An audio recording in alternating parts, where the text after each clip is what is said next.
Bismillahirrahmanirrahim. Assalamualaikum warahmatullahi wabarakatuh. Waalaikumsalam warahmatullahi wabarakatuh.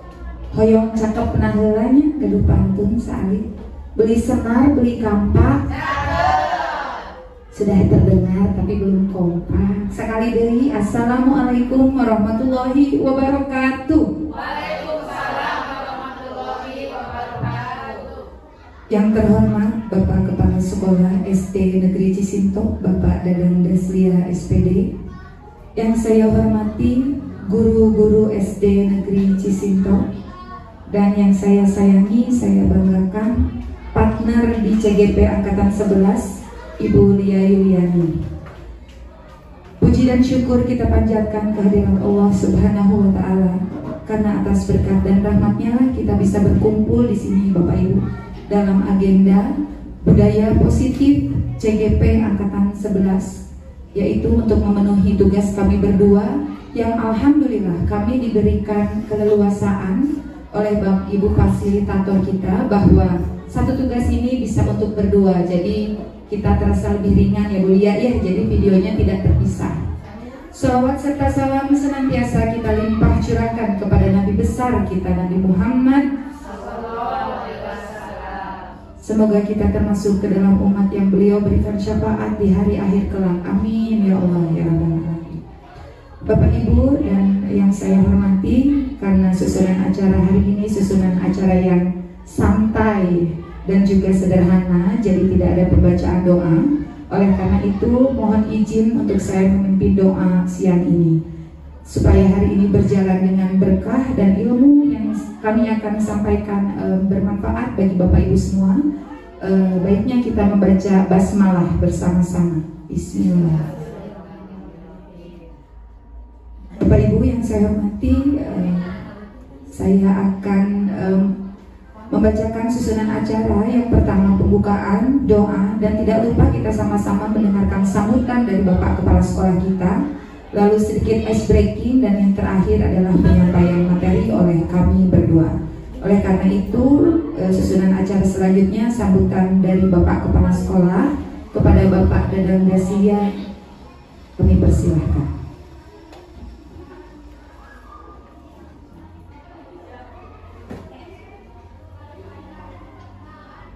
Bismillahirrahmanirrahim. Assalamualaikum warahmatullahi wabarakatuh. Waalaikumsalam warahmatullahi wabarakatuh. Sampurasun. Sampai. Alhamdulillah udah kompak ya. Tadi udah dibilangin sama guru penggerak dan pembukaan sudah disampaikan, maka Bapak nginduk saja sama-sama aja ya. Yang penting Bapak udah menyampaikan apa yang tujuan dan apa yang akan disampaikan. Cuma sedikit aja, Bapak mengucapkan terima kasih nih pada guru-guru penggerak yang sudah terjaring. Dan alhamdulillah pada hari ini kita bisa melaksanakan yang pertama kali ini ya. Yang pertama kali ya. Dari Bapak yaitu Kepala Sekolah SD Cisinto ini, saya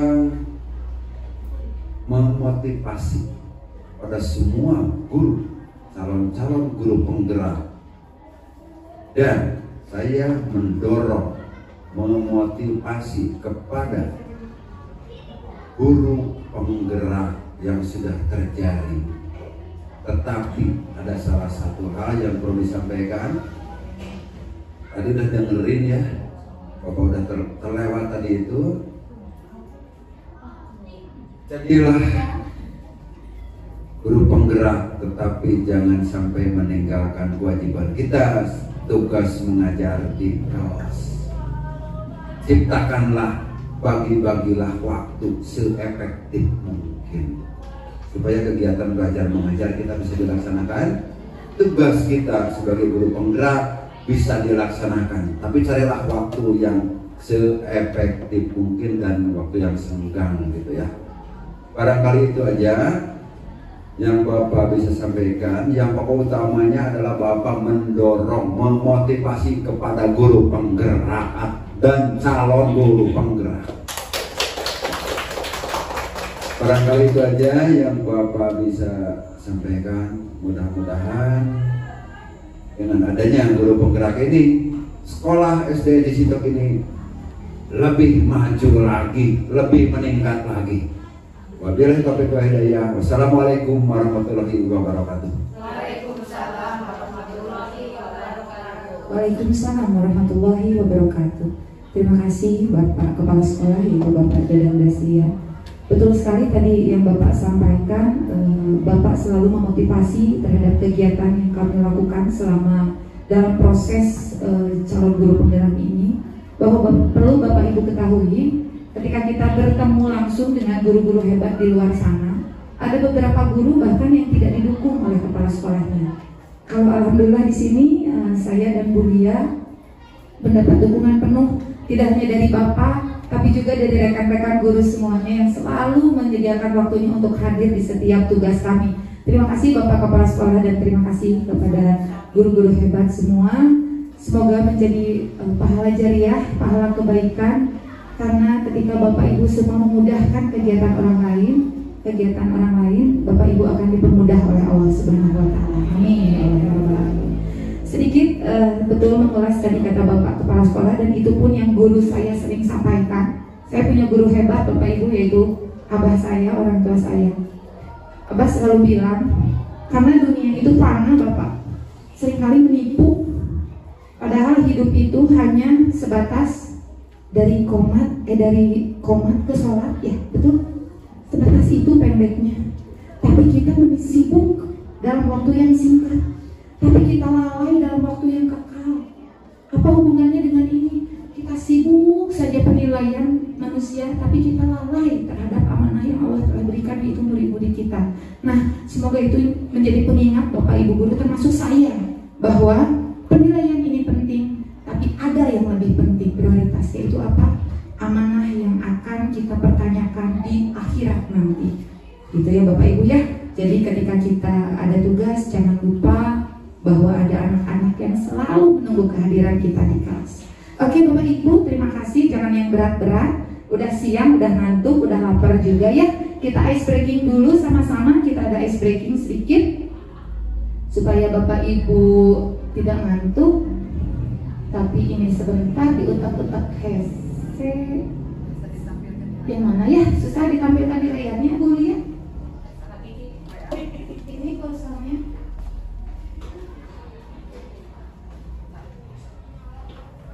Ya Bapak Ibu, untuk supaya kita ceria, kita berdiri dulu ya. Berdiri dulu boleh ya Bapak Ibu ya. Ada di handphone. Ya. Boleh gulung-gulung?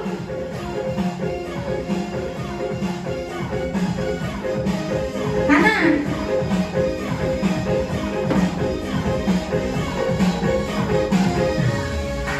Cicipi kebun dia, perkenalkan kami sebagai peserta di Kampeng Tasikmalaya.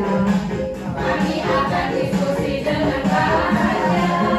Jakarta ke Jayapura, Mari gabung dengan kita bergembira.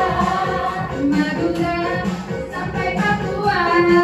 Guru-guru SD yang selalu ceria. Ayo Bapak Ibu, Kebenar dia perkenalkan CGP angkatan 11 di Kampeng Tasikmalaya. yang akan presentasi dengan bahagia. Jakarta ke Jayapura. Mari gabung dengan kita bergembira. Madura sampai Papua. Guru-guru SD yang selalu ceria. Iya, tepuk tangan Bapak Ibu. Terima kasih sudah selalu ceria ya. Walaupun siang-siang sudah mengantuk, tapi Bapak Ibu selalu ceria. Ya, Bapak Ibu boleh ada kesepakatan dulu Bu Lia, boleh minum ya. Kalau ada cemilan boleh dicemil lah ya. Kalau nggak ada, kertas ada cemilan. Kenapa Pak? Oh ini.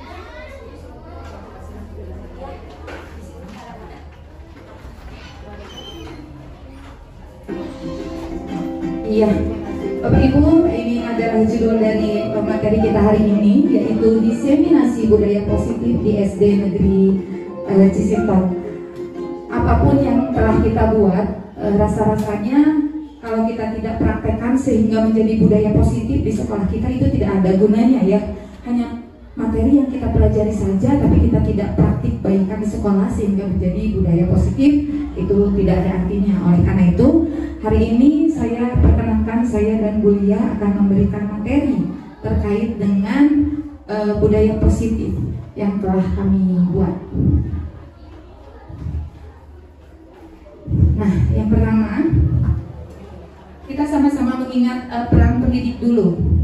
Ini sering sekali kita dengar dari Bu Anissa, Bu Ria, sering sekali kita dengar bahwa peran pendidik menurut Ki Hajar Dewantara, guru diibaratkan sebagai seorang petani, Bapak Ibu. Sini ya, seorang petani yang memiliki peranan penting untuk menjadikan tanamannya subur. Anda akan memastikan bahwa tanah tempat tumbuhnya tanaman adalah tanah yang cocok untuk ditanami. Ki Hajar Dewantara menyatakan bahwa kita ambil contoh perbandingannya dengan hidup tumbuh-tumbuhan seorang petani. Dalam hakikatnya sama kewajibannya dengan seorang pendidik yang menanam padi. Misalnya, hanya dapat menuntun tumbuhnya padi. Ia dapat memperbaiki kondisi tanah, memelihara tanaman padi, memberi pupuk dan air, membasmi ulat-ulat atau jamur-jamur yang mengganggu hidup tanaman padi, dan lain sebagainya. Maksud di sini Bapak Ibu, jadi guru ini tidak bisa menentukan anaknya seperti apa, karena anak itu terlahir dengan kodratnya masing-masing. Contoh di sini, si anak itu diibaratkan padi. Kita tidak bisa menanam padi itu menjadi tumbuh jagung. Yang kita bisa lakukan adalah merawat padi tersebut sehingga tumbuhnya menjadi baik. Dengan cara apa? Membasmi ulat-ulat yang ada di sekitarnya, membasmi jamur-jamur, sehingga tanaman padi tersebut tumbuh menjadi padi yang baik, padi yang bisa dikonsumsi oleh banyak orang. Jadi sering kita dengar salah sekali ya bahwa anak itu adalah diibaratkan kertas putih. Itu kurang tepat. Yang paling tepat adalah anak-anak itu kertas putih yang sudah ada gambarnya titik-titik. Nah, peran guru itu menebalkan si titik-titiknya tersebut sehingga menjadi garis yang tegas. Begitu Bapak Ibu ya. Kita lanjutkan. Dari uraian tersebut kita dapat pahami bahwa sekolah diibaratkan sebagai tanah tempat bercocok tanam, sehingga guru harus mengusahakan sekolah jadi lingkungan yang menyenangkan, menjaga dan melindungi murid dari hal-hal yang tidak baik. Dengan demikian karakter murid tumbuh dengan baik. Murid akan mampu menerima dan menyerap suatu pembelajaran bila lingkungan di sekelilingnya terasa aman dan nyaman. Selama seorang merasakan tekanan-tekanan dari lingkungannya, maka proses-proses pembelajaran akan sulit terjadi. Di sini kita memahami dan kita harus sepakat bahwa pertama, sekolah itu adalah tempat bercocok tanam.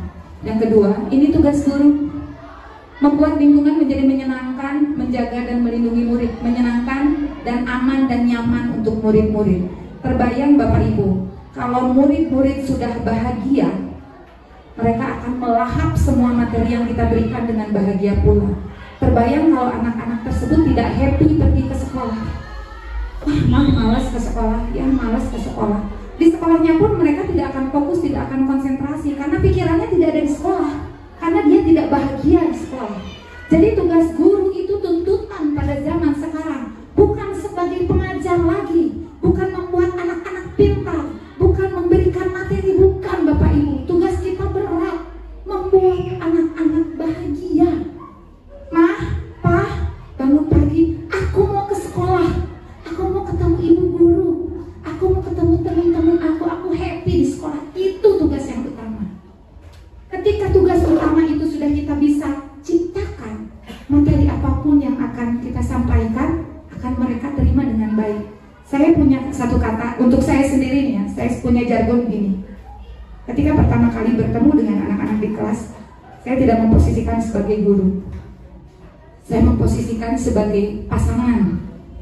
Jadi tugas saya membuat anak-anak jatuh cinta terhadap saya. Karena ketika sudah cinta, mereka akan rela melakukan apa saja. Itu, jadi bukan guru. Ketika pertama bertemu, biarkan mereka mencintai aja dulu. Membuat bahagia itu adalah tugas yang utama. Versi saya, dan mudah-mudahan bisa menular ke semuanya, dan insya Allah guru-guru di Cisintok ini sudah membuat bahagia anak-anak. Ya, kita sudah sama-sama melakukan itu. Nah, dengan demikian salah satu tanggung jawab seorang guru adalah bagaimana menciptakan lingkungan yang positif yang terdiri dari warga sekolah yang saling mendukung, saling belajar, saling bekerja sama, sehingga tercipta kebiasaan-kebiasaan baik. Dari kebiasaan-kebiasaan baik akan tumbuh menjadi karakter baik warga sekolah pada akhirnya karakter-karakter dari kebiasaan-kebiasaan baik akan membentuk sebuah budaya positif. Nah, ini yang akan kita gali, budaya positif. Nah, budaya positif ini tidak akan terjadi ketika pembiasaan positif tidak kita lakukan. Tidak bisa. Kita menjadi positif tapi tidak kita membiasakan terus. Memulai itu mudah Bapak Ibu, tapi istiqomahnya yang sulit. Menggebrak itu mudah, tetapi menjalankan menjadi rutinitas dan kebiasaan itu yang rumit. Makanya kita butuh kolaborasi dengan Bapak Ibu guru semuanya. Karena apa? Guru juga manusia. Moodnya naik turun. Ketika mood satu guru turun, mood guru yang lain yang memotivasi. Dan alhamdulillah Bapak Ibu di Cisintok sudah seperti itu. Saya sangat merasakan sekali. Setiap program-program yang kami buat, kadang di perjalanan ada saja, apalagi ibu-ibu seperti saya ini, moodnya rada kurang, gitu ya. Tapi dari sini nih, warga sekolah saling belajar, saling bekerja sama. Dari sini moodnya kita bisa saling memotivasi, dan itu sangat saya rasakan. Jadi sekolah ini bagi saya sendiri sudah menjadi rumah kedua, karena saya selalu bisa saling belajar, saling bekerja sama, sehingga menjadi kebiasaan-kebiasaan baik. Ya, alhamdulillah, semoga kita menjadi keluarga yang selalu kolaboratif, yang selalu bekerja sama dan selalu memotivasi satu sama lain. Selanjutnya, nah, adapun pembiasaan kita tadi yang kita lakukan bersama anak-anak, kita sudah sama-sama mengetahui Bapak Ibu ya. Di sini ada kegiatan literasi. Literasi ini alhamdulillah kita sudah berjalan dari tahun 2017. Pertama kali yang menggagas literasi Cisintok itu adalah Ibu Rifa Nur Afifah dan Ibu Kartini. Mereka itu menginap di Ciletuh ya, waktu itu ya. Menginap di Ciletuh itu provinsi, dan lahirlah gemericik geliat menuju Reading Cisintok Kreatif yang sudah dikukuhkan oleh Bapak Ridwan Kamil saat itu, dengan tantangan yang pertama disebut dengan WJLRC. Kalau saya tidak lupa, West Java Leader Reading Champion namanya. Dan alhamdulillah 6 murid kita mendapatkan 6 medali dari Bapak Ridwan Kamil saat itu, karena tantangannya seprovinsi. Dan dunia itu sempit, ternyata ibu fasilitator kita termasuk dari panitia WJLRC. Makanya ibu fasilitator itu langsung ngejapri ke saya. Bu Sinta waktu itu ikut ya? Iya, ibu saya waktu itu sebagai panitianya. Dan WJLRC itu katanya terbuatnya di bis ketika beliau sedang berada di Belanda. Begitu, tumbuhlah WJLRC, dan Cisintok adalah salah satu sekolah dasar dari hanya 3 sekolah dasar dari Parompong. Separompong hanya 3 sekolah dasar. Cisintok adalah salah satu yang mendapatkan medali waktu itu ya. Dan alhamdulillah literasi ini walaupun jungkir balik, wah, saling kerjasama, tapi sudah berjalan sampai tahun ini tidak pernah terputus ya. Insya Allah tahun ini juga kita akan melakukan tantangan literasi, launching lagi buku ya.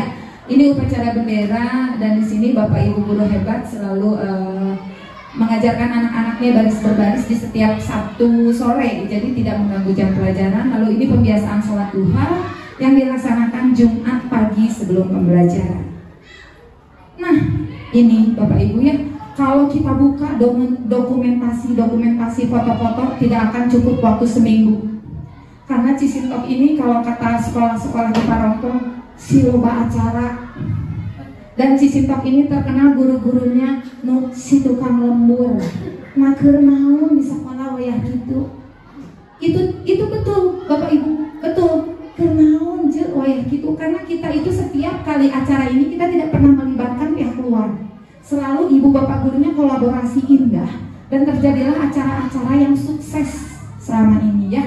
Nah, ini peringatan hari besar. Di sini ada si kembar ini ya, yang juara tingkat kabupaten.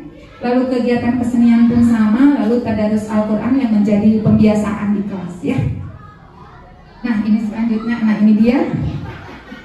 Nah ini dia sudah kita kenal nih ibu senior kita dari tampak tinggi-tinggi, ibu senior juga ini ya kayaknya.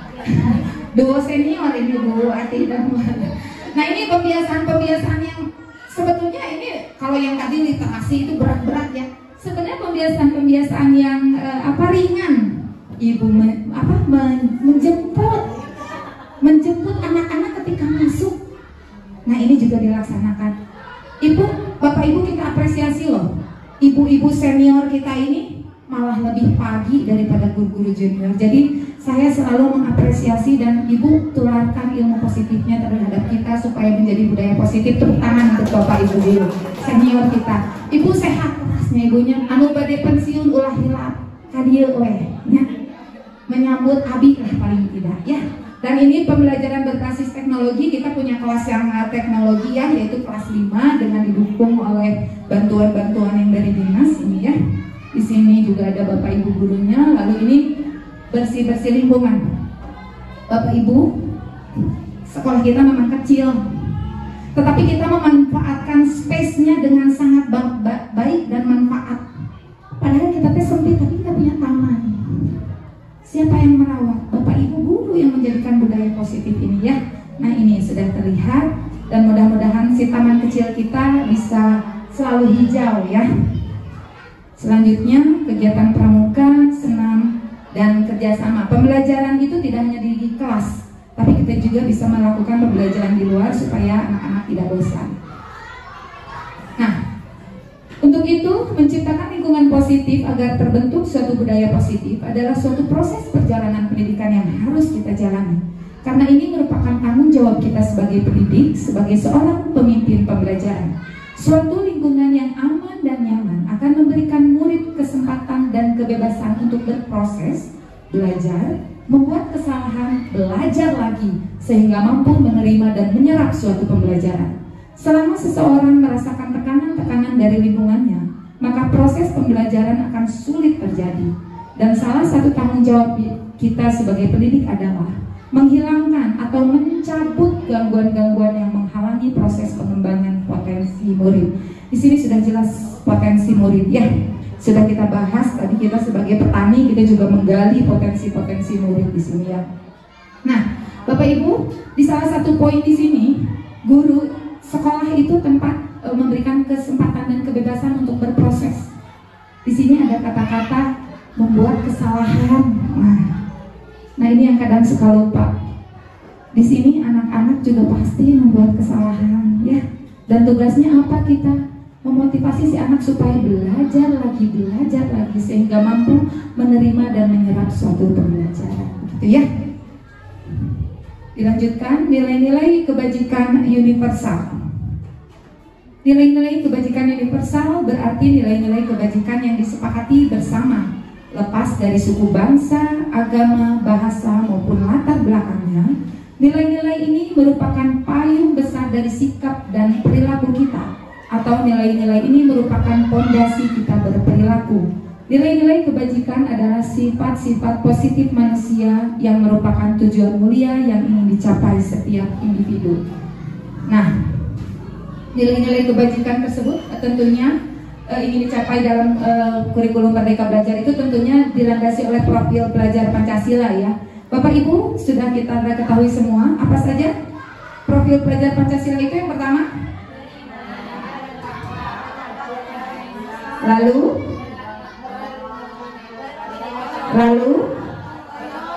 kreatif, bernalar kritis. Ada lagunya ya.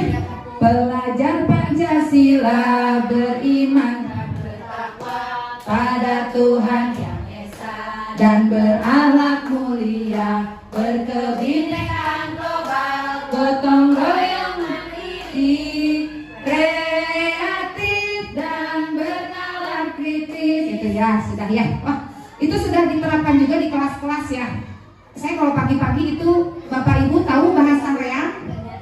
Reang itu bahasa Jerman yang diadopsi. Reang itu setiap kelas belajar Pancasila. Oh, sering mendengarkan itu menjadi, dan itu juga salah satu budaya positif. bisa mengingat terus gitu ya dari profil pelajar Pancasila. Lanjut.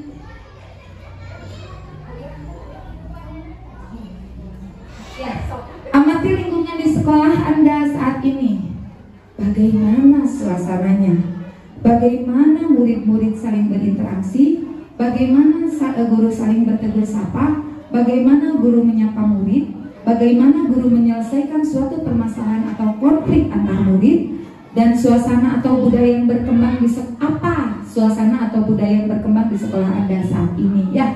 Kita secara tidak langsung menjadi cermin dan tujuan mulia atau nilai-nilai yang sekolah anut dan yakini selama ini.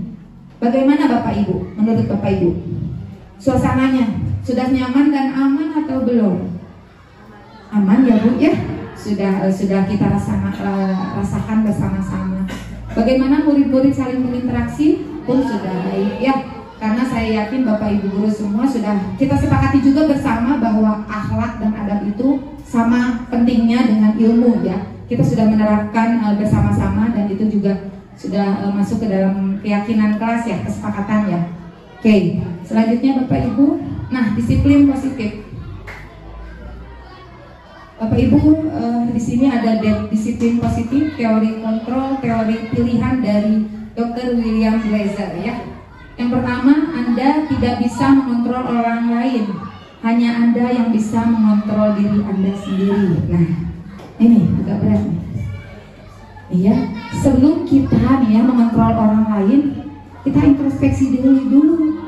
Kita sudah berkebiasaan baik belum? Gitu ya. Karena kalau kita saling mengontrol akan ramai sekali sekolah itu. Tapi ketika kita mengontrol diri sendiri aja dulu, kita menjadi teladan yang baik aja dulu. Ya, di sini sudah sangat jelas Anda tidak bisa mengontrol orang lain. Makna disiplin, belajar kontrol diri. Nah, jadi nyambungnya ke dalam makna disiplin. Belajar dengan kontrol diri, dengan menggali potensi kita agar tercapai tujuan mulia, yaitu sesuatu menjadi seseorang yang kita inginkan berdasarkan nilai-nilai yang kita hargai. Lalu di sini ada semua perilaku memiliki tujuan. Yang pertama teori motivasi, yaitu untuk menghindari hukuman, untuk mendapatkan imbalan.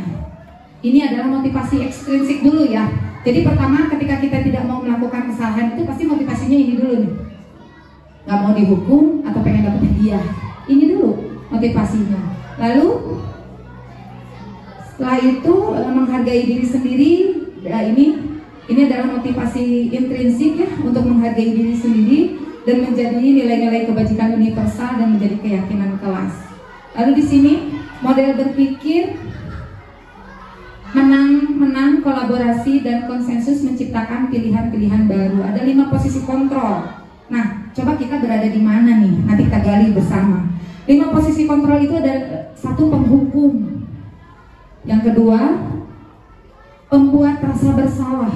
Ih, kamu mah itu membuat anak merasa bersalah. Yang ketiga, kita sebagai teman. Keempat, sebagai pemantau. Kelima, sebagai manajer. Kira-kira kita sedang berada di mana saat ini? Apabila anak-anak membuat kesalahan itu kita posisi kontrolnya berada di mana? Nanti kita gali bersama-sama ya.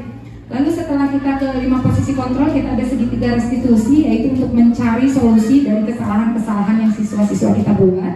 Yaitu segitiga restitusi itu ada 3, namanya juga segitiga ya. Yang pertama, menstabilkan identitas siswa dulu yang tadi membuat kesalahan, lalu memvalidasi kebutuhan, dan yang terakhir adalah menanyakan keyakinan. Nanti akan dikupas oleh Ibu Lia ya, segitiga restitusi. Saya secara global aja dulu. Yang terakhir adalah realitas kebutuhan. Kita berusaha memahami pandangan orang lain tentang dunia. Sikap orang memiliki gambaran berbeda. Dan di sini ada 5 kebutuhan dasar manusia. Apa saja? Yaitu bertahan hidup, penguasaan, kasih sayang dan rasa diterima, kesenangan dan kebebasan. Selanjutnya, langsung akan dilanjutkan oleh Ibu Lia. Hatur nuhun. Wassalamualaikum warahmatullahi wabarakatuh.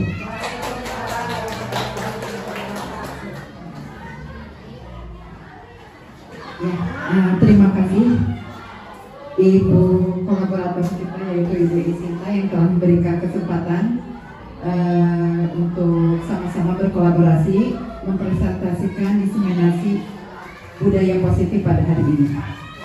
Terima kasih juga Ibu Bapak Guru dan Ibu Bapak Kepala Sekolah yang telah mendukung dan bisa menghadiri presentasi kami ini.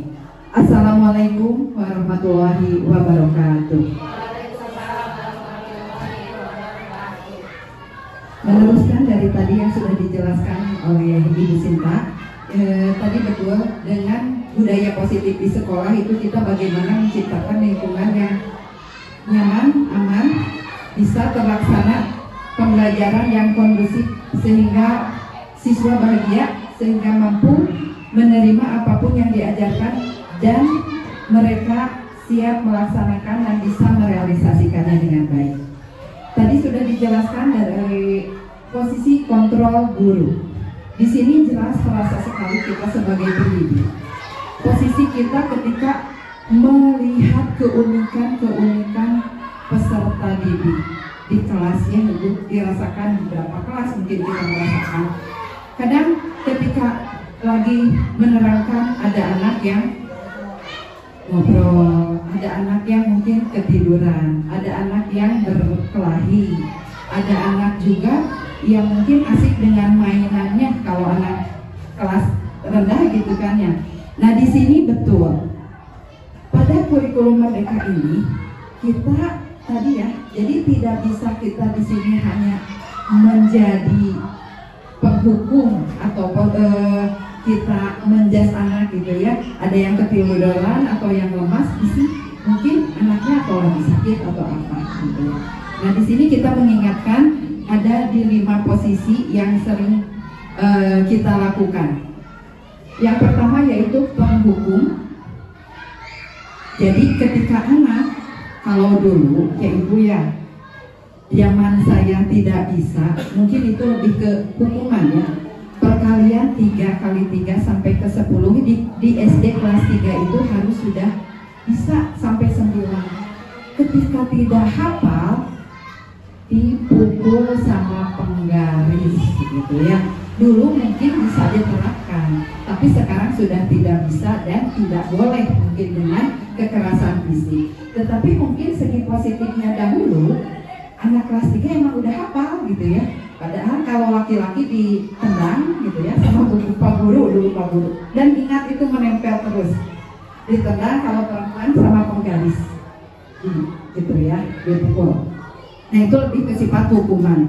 Kalau yang ada kesiangan mungkin berdiri di depan kelas dengan jinggir kaki sebelah, gitu ya. Hukuman yang sering. Nah di sini ada posisi kontrol guru, mungkin salah satunya itu penghukum, membuat rasa bersalah, pemantau, manajer dan teman. Di sini akan dikupas.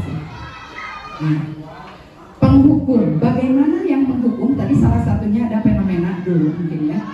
Seorang penghukum bisa menggunakan hukuman fisik yang tadi maupun verbal dengan mengatakan sesuatu hal untuk yang bersalah tersebut. Orang-orang yang menjalankan posisi penghukum senantiasa mengatakan bahwa sekolah memerlukan sistem atau alat yang dapat lebih menekan murid-murid lebih dalam lagi. Guru-guru yang menerapkan posisi penghukum akan berkata, patuhi aturan saya dengan nada keras mungkin ya. Awas, kamu selalu saja salah, selalu pasti selalu yang terakhir selesai. Kalau ada anak yang terlambat, resete ada. Guru seperti ini senantiasa percaya hanya satu cara agar pembelajaran bisa berhasil, yaitu cara dia terlambat lagi. Pasti terlambat lagi, selalu datang terlambat lagi. Kapan bisa datang tepat waktu, gitu ya. Jadi mungkin ini kata-kata atau pengkondisian kepada peserta didik seperti itu lebih dinamakan ke penghukum. Next ya.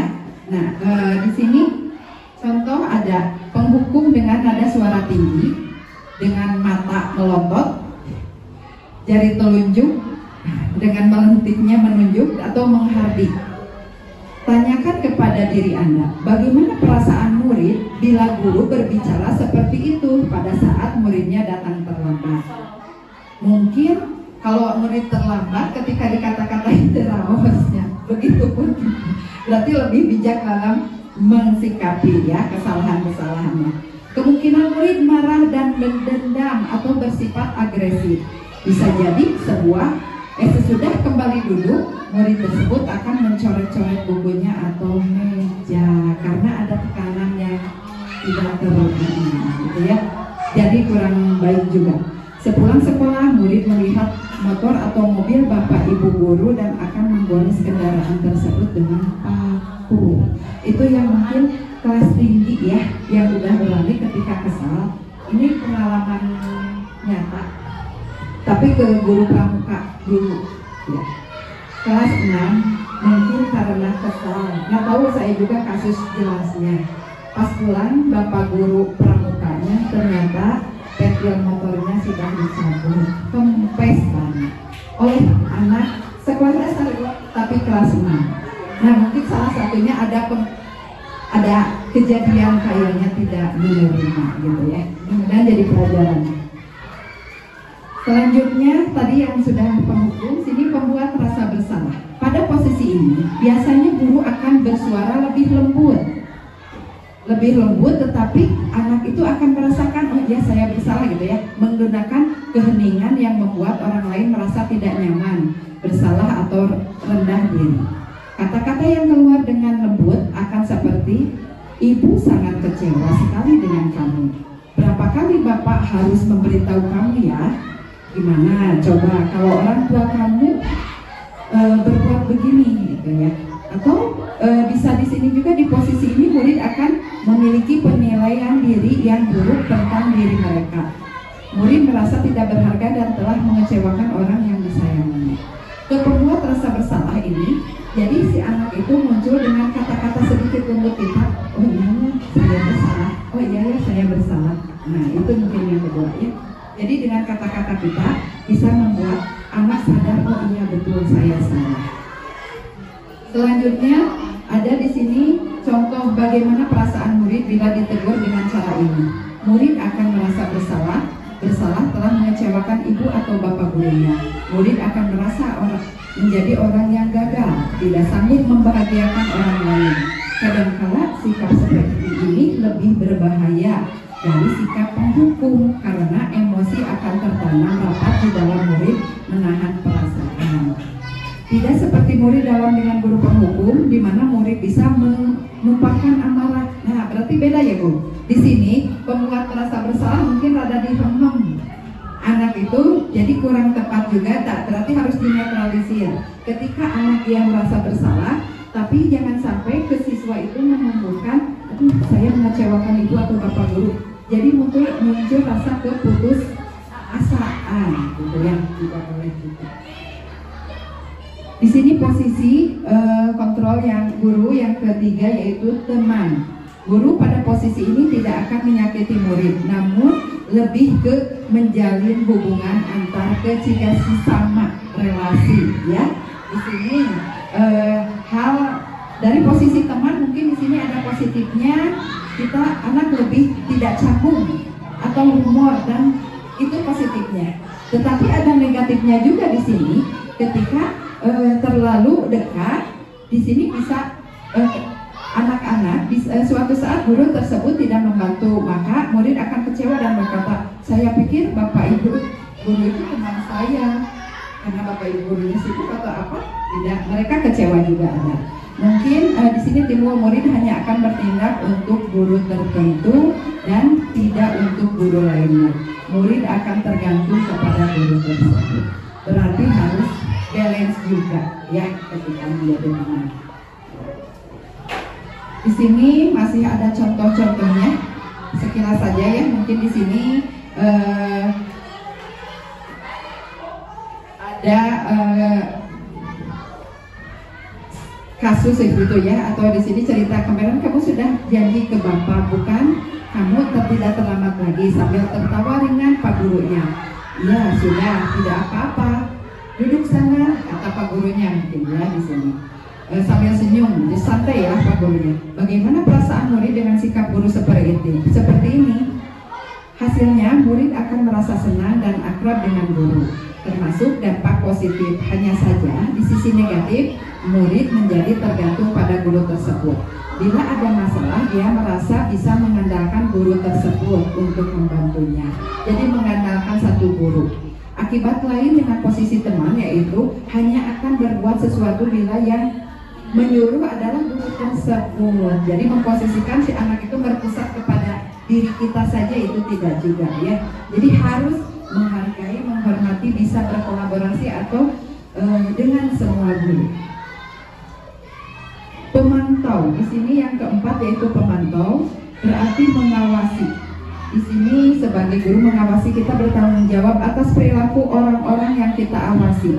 Posisi pemantau berdasarkan pada peraturan-peraturan dan konsekuensi dengan menggunakan sanksi. Konsekuensi kita dapat memisahkan hubungan pribadi kita dengan murid. Sebagai seorang yang menjalani posisi pemantau, pertanyaan yang diajukan seseorang atau guru pemantau yaitu dengan peraturan apa yang telah kamu lakukan, sanksi atau konsekuensi apa. Nah, seorang pemantau sangat mengandalkan perhitungan, catatan, data yang dapat digunakan sebagai bukti atas perilaku seseorang. Posisi ini akan menggunakan stiker atau slip catatan, daftar atau untuk mengeceknya. Posisi pemantau sendiri berawal dari teori stimulus respon yang menunjukkan tanggung jawab guru dalam mengontrol murid. Itu mungkin pada terbayangnya perbedaan-perbedaannya. Nah di sini ini hanya contoh sebagai pemantau. Tadi guru hanya mendata atau ngecek jam istirahat, memperhatikan anak ketika istirahat, atau ada anak-anak yang berkendala ketika pembelajaran ataupun ketika istirahat. Yang terakhir yaitu manajer. Seorang manajer, posisi guru ketika manajer yaitu posisi di mana guru berbuat sesuatu bersama dengan murid, mempersilahkan murid, mempertanggungjawabkan perilakunya, mendukung murid agar dapat menemukan solusi atas permasalahannya sendiri.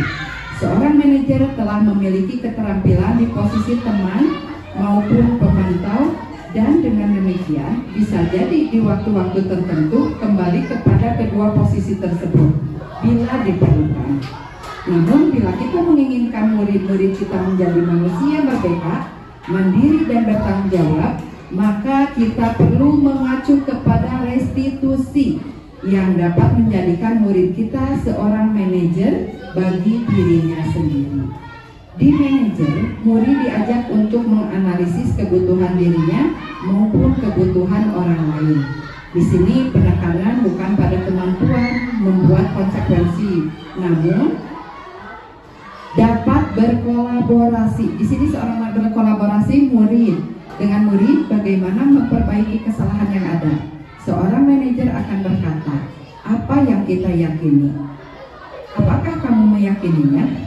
Jika kamu meyakininya, apakah kamu bersedia memperbaikinya? Jika kamu memperbaiki ini, hal ini menunjukkan apa tentang dirimu? Apa rencana kamu untuk memperbaiki hal ini? Tugas seorang manajer bukan untuk mengatur perilaku seorang. Kita membimbing murid untuk dapat mengatur dirinya.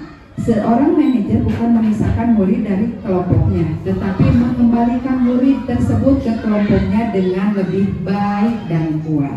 Nah, berarti dengan posisi 5 kontrol di sini, yang paling tepat menurut Ibu Bapak Guru, kita posisinya di mana? Ya, salah. Bagus, tepat sekali. Kita berarti harus memposisikan di posisi manajer ya. Ibu. Mudah-mudahan kita selalu berusaha belajar dan belajar dengan keunikan-keunikan siswa-siswi kita. Tindakan guru. Di sini ada contoh-contohnya. Mencatat 100 kali dalam buku kalimat, saya tidak akan terlambat lagi. 100 kali, karena terlambat ke sekolah itu masuknya kelas ya, hukuman. Ya, pertanyaannya begitu. Pertanyaan gini ya, itu salah. Nah, walernya. Nah, yang kedua, nah gitu. Lari mengelilingi lapangan basket. Terlambat hadir apa hukuman? Hukuman betul?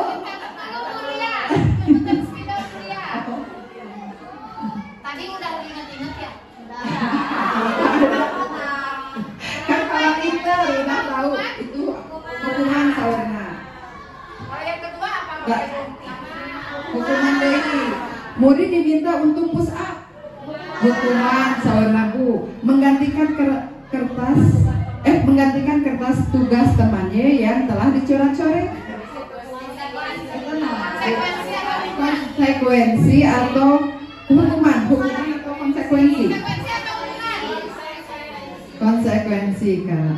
Membersihkan tumpahan air di meja tulis karena tersinggung saat belajar. Konsekuensi sawerna Bu. Murid disuruh untuk tidak mengenakan sepatu seharian di sekolah karena tidak mengenakan sepatu hukuman. Lalu mengelilingi lapangan basket 2 kali karena terlambat. Hukuman.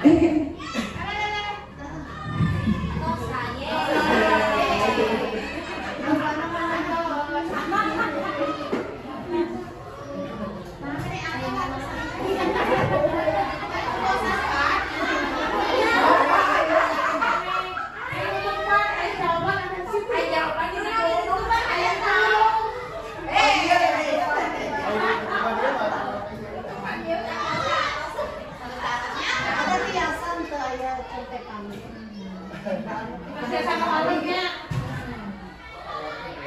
Tapi kan yang bawa itu salah.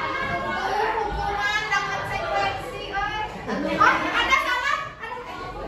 Kalau belum. Kalau tapi kan di sini lah, kan? Apa kita baca? Nah, yang tiga aja. Takut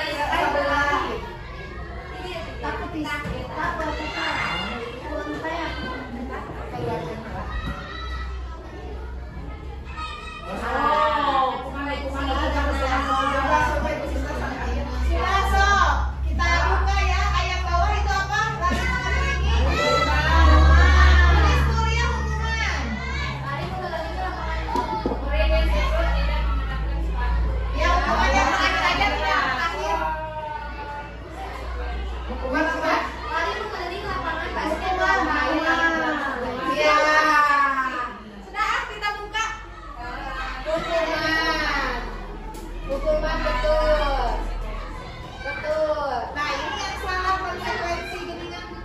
Nah, mungkin di sini kan karena lari mengelilingi basket itu ya cenderungnya ke hukuman karena ada fisik itu, tapi karena mungkin pelajaran PJO. Betul. Nah, tak terkecoh dengan itu. Ya, terima kasih Ibu Bapak Guru hebat. Selanjutnya,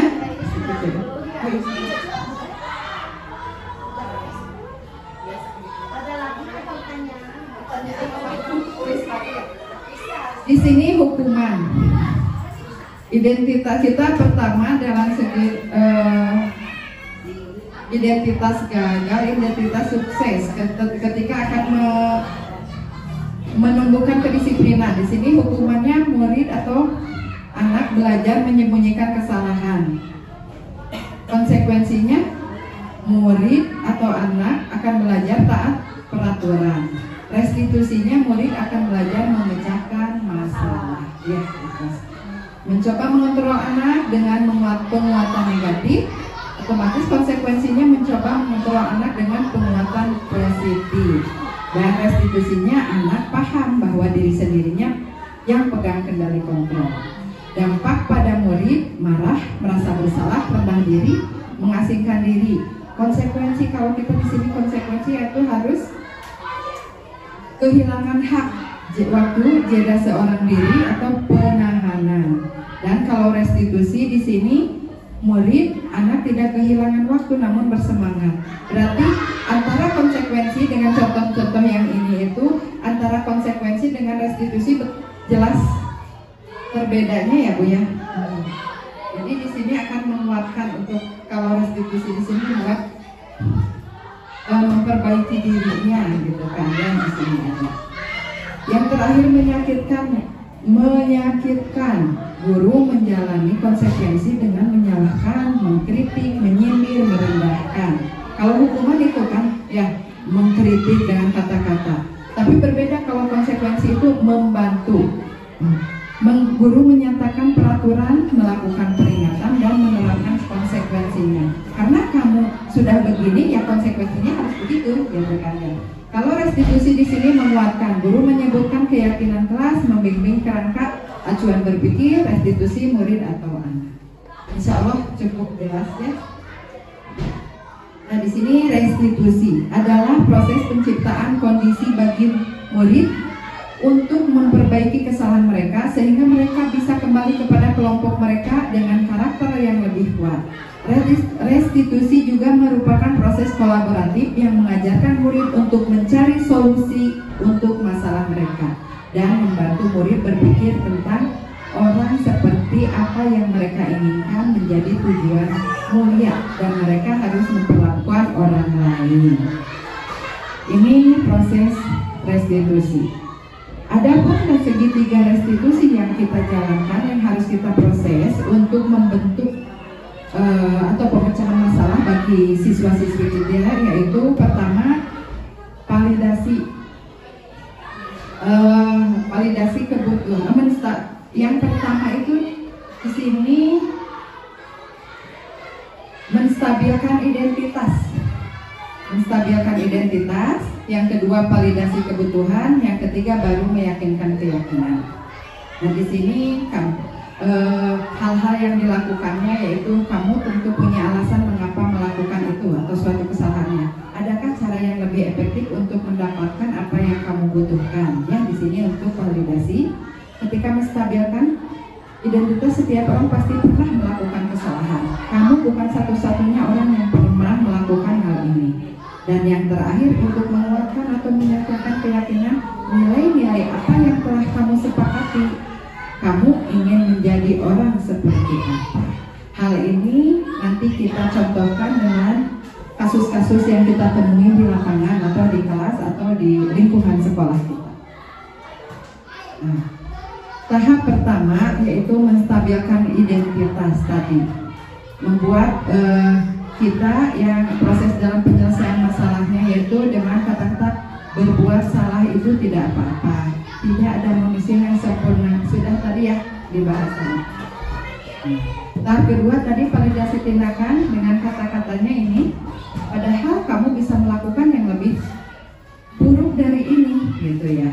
Kamu pasti punya alasan mengapa melakukan ini. Dengan melakukan hal tersebut itu, apa latar belakang dari siswa menjadi begitu? Tahap untuk validasi tindakan yang salah, gitu kan. Yang ketiga menanyakan keyakinan, yaitu apa yang kita percaya sebagai kalau di kelas kita atau keluarga, nilai umum yang telah kita sepakati apa, atau keyakinan kelas apa yang telah kita sepakati tapi kenapa dilanggar. Nah, di sini contoh ketika kejadian di kelas 4. Di sini saya menemukan Rehan yang berkata kasar dan Fadli yang melaporkannya. Di sini anak ini mengatakan kata sia.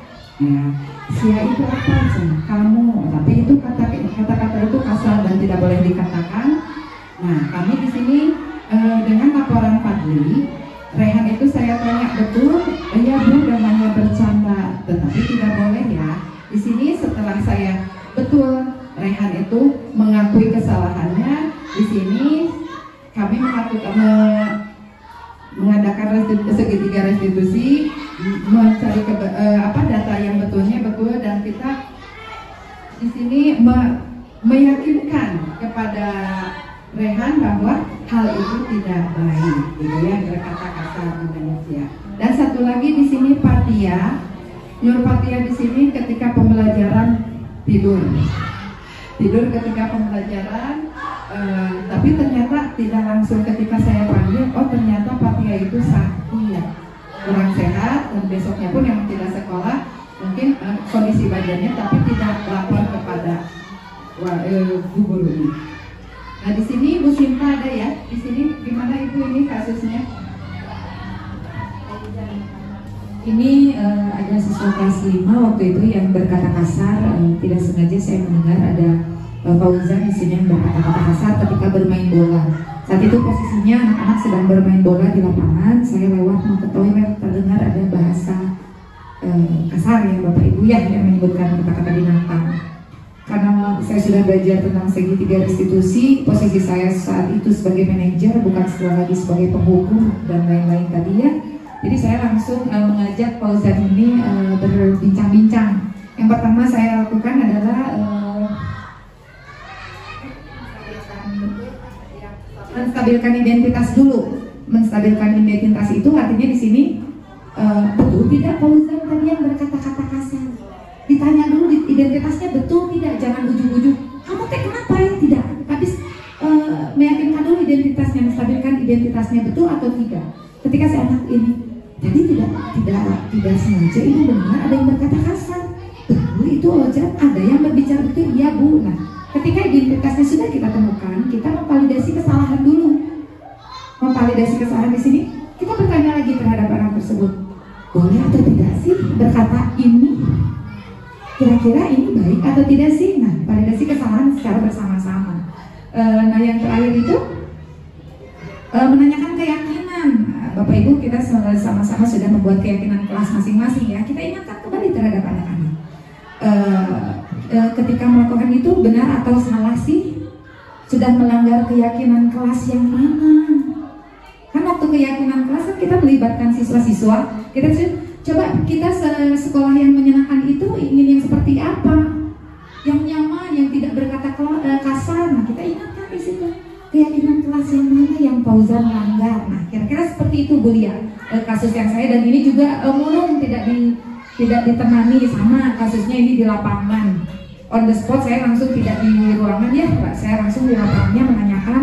Ternyata bukan teman-temannya yang tidak menemani. Nah, di sini pentingnya segitiga restitusi. Kalau kita melihat ada anak sendiri, oh udah nggak ditemenin. Nah itu memposisikan kita sebagai penghukum dan pemantau saja. Tetapi kalau kita sudah melaksanakan segitiga restitusi, kita stabilkan dulu identitas. Siapa, mengapa, gitu ya.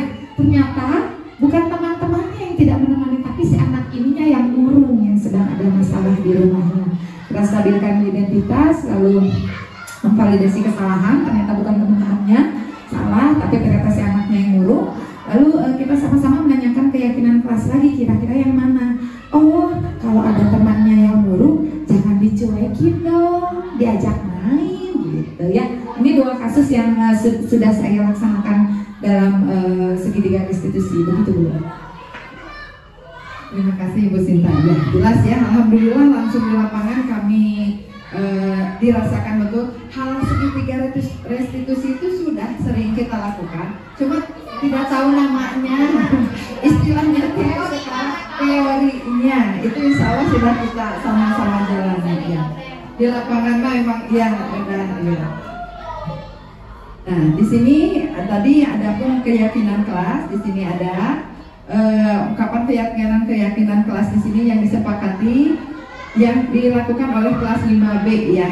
Di sini yang pertama, masuk sekolah tepat waktu, menjaga kerapihan dan kebersihan, menjaga keamanan dan kenyamanan kelas, rukun dan saling menyayangi, mengerjakan tugas tepat waktu dan saling menghormati. Jadi ada kesepakatan, insya Allah setelah ada keyakinan kelas saya rasakan cukup efektif. Ketika mereka menandatangani sepakat, ternyata ketika dievaluasi lebih, walaupun tidak terlalu signifikan, tapi ada perubahan untuk lebih disiplin, untuk lebih tertib gitu ya. Nah, kesimpulan mengenai peran guru dalam menciptakan budaya positif sekolah. Yang pertama, seorang guru yang baik harus memiliki kemampuan dalam mewujudkan budaya positif di sekolah. Budaya positif dapat diwujudkan dengan menerapkan konsep inti seperti disiplin positif, memahami motivasi perilaku manusia, posisi kontrol guru, membuat keyakinan kelas, serta penerapan segitiga restitusi masalah. Insya Allah kalau kita bismillah bisa bertahap melakukan berkolaborasi bersama menciptakan hal ini di sekolah yang tercinta ini, kita bisa menerapkan budaya positif. Itu mungkin alhamdulillah sudah selesai Ibu. Mohon mudah-mudahan ya disimpulkan itu dari kami. Alhamdulillah mungkin itu ada yang ditanyakan atau ada yang menambahkan kesimpulan. Satu orang lah kayaknya ya dari sekian perwakilan. Bertanya dulu aja. Satu aja. Satu pertanyaan. Satu aja. Angkat. Atau menemukan kasus yang menyimpulkan. Iya sih.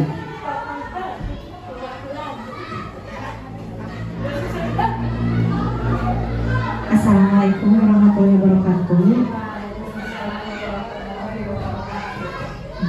Izin bertanya Ibu, mungkin ini di luar sekolah kita ya di sini, ada di sekolah lain. Kebanyakan siswa itu karena jam belajarnya lama, itu kan biasanya kan kalau istirahat itu 1 jam gitu ya. Kalau di sekolah yang ada itu sekolah di swasta itu kan 1 jam. Kebanyakan anak itu ketika sudah istirahat tidak kembali masuk ke kelas Ibu. Nah itu anak-anak sering diingatkan kembali. Kadang anak-anak suka tidak kembali ke kelas itu kenapa? Pergi ke rumahnya tidak ada, karena kebetulan di pesantren Ibu ya, di kobongnya gitu ya tidak ada. Ketika kita lihat dicek ke kelas tidak ada, di kobong tidak ada. Ketika anak itu dipanggil gitu ya, kenapa, ada apa? Itu anak-anak tidak bisa menjawab. Dan itu kejadiannya sering Bu, berulang-ulang. Nah itu harus seperti apa Bu? Coba ya ininya gitu, solusinya ya. Terima kasih Bu. Wassalamualaikum. Terima kasih Bu Denti. Ada kasus ya tadi alhamdulillah. Nah, bagaimana? Satu aja cekapnya. Mana? Nah, di sini dari segi tadi mungkin simpel segitiga restitusi yang kami lakukan hanya sekup di sekolah pendataan ke anak. Ada kalau kita kasih seperti atau studi kasus yang kayak tadi, apalagi sebuah pesantren, ketika di sini kolaborasi mungkin kami tadi tidak menyinggung juga. Ada kolaborasinya dengan orang tua. Kami juga pernah dengan menangani kasus Kimiko dulu ya. Nah, itu kan orang tua kami ada. Itu sama segitiga restitusi sebetulnya, pendataan, buktinya, fisiknya apa, melakukan kesalahan. Nah di sini mungkin kasus tadi anak tadi itu berarti tampilkan identitasnya betul siapa saja. Nah setelah mendata mungkin ada pemanggilan. Tapi kan anaknya kembali lagi kan ke pesantren ada ya? Ada, kan ngelola sesuai gitu. Nah berarti memanggil anak tersebut pertama itu kalau dari saya gitu ya. Pertama mengapa betul dan kenapa, mau kemana, dalam rangka apa, ya gitu. Oh tidak pergi ke rumah mungkin atau main atau apa, mungkin di situ. Tadi kembali ke adanya keyakinan kelas, hal tersebut itu baik atau salah, gitu ya, kurang baik. Kalaupun nanti kita tembuskan udah beberapa kali mengulang dan diulangi lagi, kita panggil dengan orang tuanya. Jadi ada penguatan tata tertib aturan dari sekolah dan orang tua juga mengetahui. Takutnya mereka pulang ke rumahnya atau orang tuanya tidak mengetahui ada hal-hal yang sering dilakukan karena dilakukan oleh kami. Nah, setelah tadi pemanggilan anak dan betul kenapa melakukan hal tersebutnya, setelah itu berarti kita menanganinya, oh hal itu bagaimana diketahui orang-orang tua, mungkin jadi lebih menyadarkan bahwa saya di sini dikirim orang tua untuk menuntut ilmu, jangan sampai mengecewakan dan muncul untuk lebih disiplin lagi. Jadi ada diketahui dan juga wali kelas dan guru pada saat kejadian harus ada ya gitu. Mohon pada nambahan, izin nambahan. Nah, kalau tadi yang Bu Lia sampaikan itu adalah cara menangani kasusnya dengan segitiga restitusi ya. Seperti yang tadi saya sudah paparkan, ada nilai dan peran guru. Kita harus singgung sedikit. Bapak Ibu, jangankan anak-anak, kita aja berlama-lama di sekolah ada tingkat kejenuhan yang tinggi, betul tidak? Oleh karena itu, upaya guru di situ harus lebih digali lagi untuk mencoba berbagai media, mencoba berbagai cara membuat pembelajaran yang menarik dan dirindukan. Nah, tadi kasusnya terkait dengan segitiga restitusi. Kalau saya sedikit mengaitkan dengan peran guru. Seperti tadi ice breaking Bapak Ibu, itu kan setidaknya membuat kita tidak ngantuk dalam mudah langsung karena materi langsung jenuh. Nah, di sini peran guru harus digali, Ibu. Aduh, saya merasakan karena anak-anak saya anak-anak kobongnya jenuhnya luar biasa, dan jam istirahat itu adalah jam yang mereka rindukan ternyata. Nah, bagaimana caranya membuat kelas itu lebih atraktif, menggali. Dan rata-rata jangankan guru-guru yang maksudnya yang kalau di pesantren itu kurang di jangkauan luar gitu ya. Kita aja yang sering kolaborasi dengan guru-guru yang lain, metodenya itu aja. Ya, makanya di situ pentingnya kolaboratif antara satu guru dengan guru yang lain. Itu dengan nilai dan peran guru cakupannya. Ada lagi cakupannya dengan 5 kebutuhan dasar manusia. Tadi yang saya singgung. Coba Bu lihat. Kita ketahui dulu kebutuhan dasar manusia mana sehingga mereka bolos. Apakah kebebasan mereka yang terenggut? Apakah kesenangan mereka yang kurang digali? Apakah perasaan diterima, cinta kasih? Nah, 5 kebutuhan dasar ini harus digali, Bu Denti. Ini nih, kita ketahui dulu 5 kebutuhan dasar apa ternyata yang tidak mereka penuhi, yang tidak terpenuhi. Kebebasan jelas, namanya juga pesantren. Kebebasan mereka sudah berkurang. Di sini ada kesenangan juga mereka sudah dikurangi. Bu Denti, hal itu sepertinya hal itu adalah hal yang lumrah untuk yang dialami oleh anak-anak yang mendapatkan tingkat kejenuhan yang tinggi. Oleh karena itu ini balik lagi ke nilai dan peran guru. Yuk guru-guru pesantren, saya tahu dengan ilmu mereka yang mumpuni, kolaborasi lagi dengan guru-guru yang lain. Bagaimana menciptakan pembelajaran yang atraktif, yang menarik, dan satu hal, dirindukan. Ayo bertarungnya, kalau di pesantren bertarungnya bukan dengan media sosial karena tidak ada kan. Bertarungnya bukan dengan orang tua karena jarang ketemu kan. Bertarungnya dengan dunia luar karena tidak keluar. Tapi bertarungnya dengan apa, Bu Den? Tingkat kejenuhan. Itu di pesantren. Oleh karena itu guru-guru ayo dawayahna ya, membuat anak-anak jatuh cinta itu yang sulit. Yuk, jadi kita saling cinta aja dulu dengan anak-anaknya. Katanya mau metode klasikal sudah kurang efektif ya. Makanya kita ini cari dulu kebutuhan dasarnya apa yang tidak terpenuhi gitu ya. Oleh karena itu kolaborasi penting lah versi saya ya. Saat itu pamitan cekap, ada yang mau menambahkan Bu Anissa? Menyimpulkan? Ya, terima kasih Bu Sinta yang udah jelas memberikan lebih jelasnya lagi. Insya Allah mudah-mudahan jadi masukan dan semoga tidak puas bisa dicoba di lapangannya. Mudah-mudahan bisa berhasil ya. Terpanggil.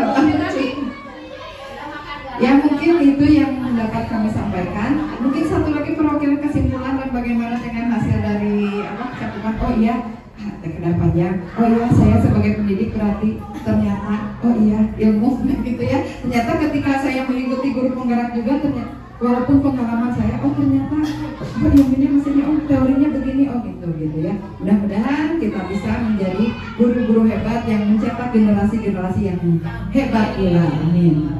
Maka kesimpulan Ji. Assalamualaikum warahmatullahi wabarakatuh. Terima kasih kepada Budia dan Sinta.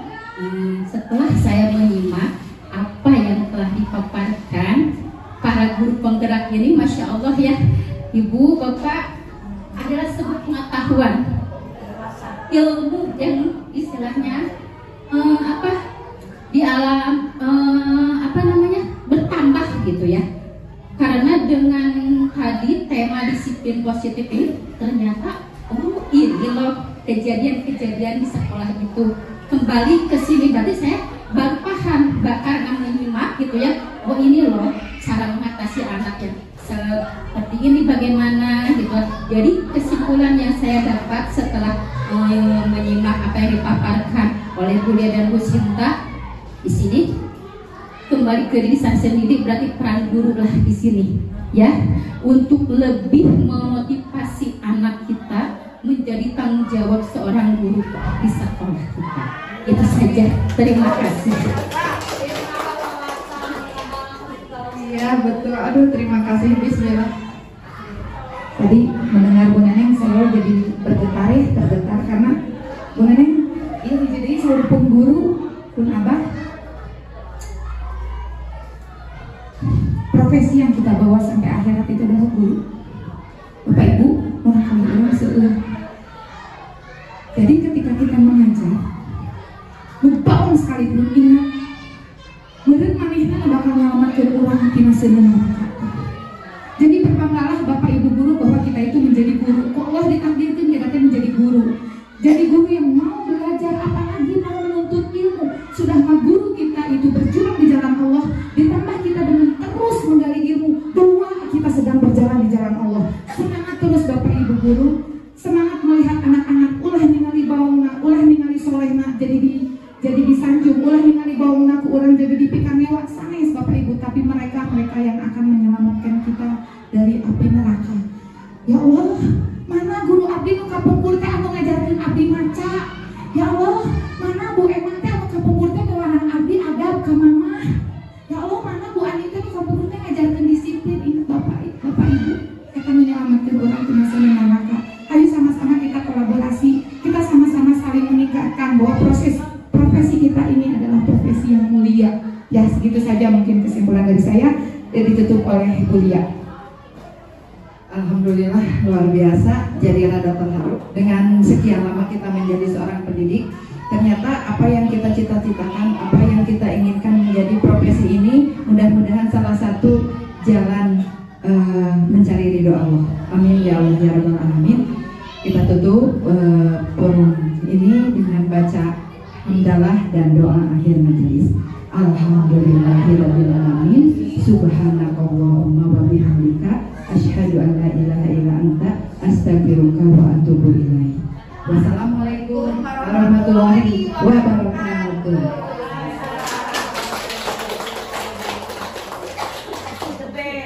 Assalamualaikum warahmatullahi wabarakatuh. Perkenalkan, nama saya Anissa Kusumawahdati. Saya mengajar kelas 5 di SD Negeri Cisintok. Saat ini saya akan memberikan umpan balik terhadap Bu Lia Yuliani sebagai calon guru penggerak angkatan ke-11. Menurut saya, program pembiasaan salah satu pembentukan karakter untuk mewujudkan visi guru penggerak yang telah dilakukan oleh Bu Lia Yuliani itu sangat bagus sekali. Bu Lia sebagai guru pendidikan agama Islam dan sebagai guru penggerak itu sangat berpengalaman dalam mengembangkan pendidikan yang berpusat pada murid. Pembentukan karakter, menanamkan nilai-nilai moral dan budi pekerti luhur kepada murid dengan berbagai macam kegiatan pembelajaran dan pengembangan budaya positif di sekolah. Bu Lia juga melakukan kolaborasi dengan berbagai pihak. Nah, di sini menurut saya Bu Lia itu sangat luar biasa aktif dalam mengembangkan sekolah. Tanpa adanya Bu Lia mungkin SD Cisintok itu akan timpang ya, karena banyak sekali kontribusi yang telah dilakukan oleh Bu Lia dalam pengembangan SD Negeri Cisintok sesuai dengan visi guru penggerak yang sudah dilakukan oleh Bu Lia Yuliani SPDI. Nah, demikian umpan balik dari saya. Terima kasih. Wassalamualaikum warahmatullahi wabarakatuh.